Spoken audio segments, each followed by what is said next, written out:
Eto na yon, Paulo, tinawag na palangga at nag-I love you kay Kim Chu.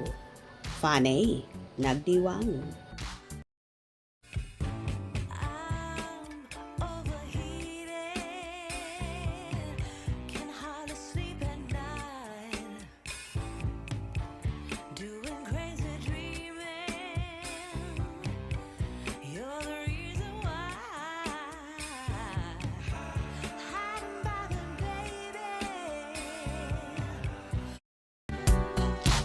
Marami nga ang pinakilig ng tambalan ni Kim Chu at Paolo Aquino kung saan dumalo sa Sinadya Festival 2024 sa Rojas City. Hindi magkamaya ang mga tao sa naturang lugar at dinumog. Inabangan nga nila ang magsingin.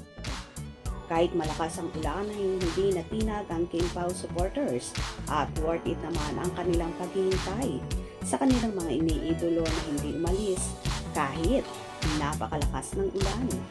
Buong puso naman na itinodo ng Kim Pao ang kanilang pakilig sa mga taong nandun, lalong higit sa kanilang mga tagahanga na dumayo pa ang iba sa Rojas City kung saan galing sila sa iba't ibang malalayong lugar.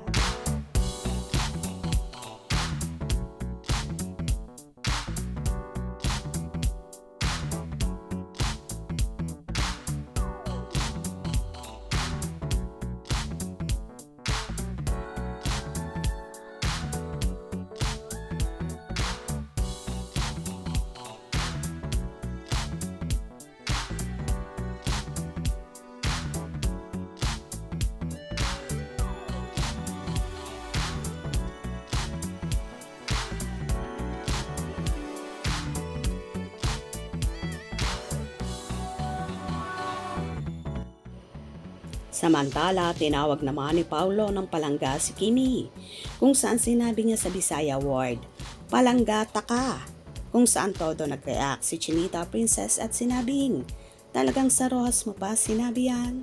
Kung saan nagtilian ang mga audience at kilig na kilig sa Kim Pao. Anong alam mo Bisaya na salita? Ano alam mo salita?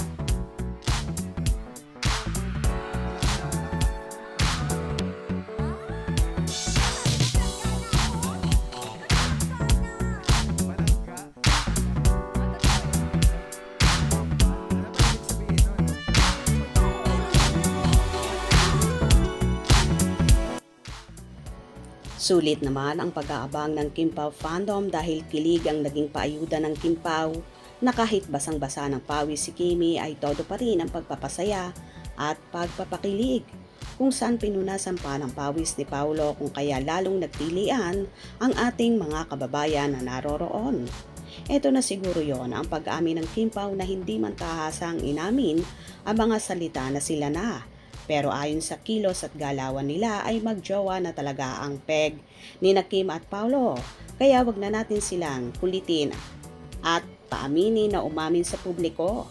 Ang importante, sure ball nang nagmamahalan ang Kim Pao kahit walang pag-amin sa mga tao. Gets nyo ba? Hope you enjoyed. Please subscribe for more info.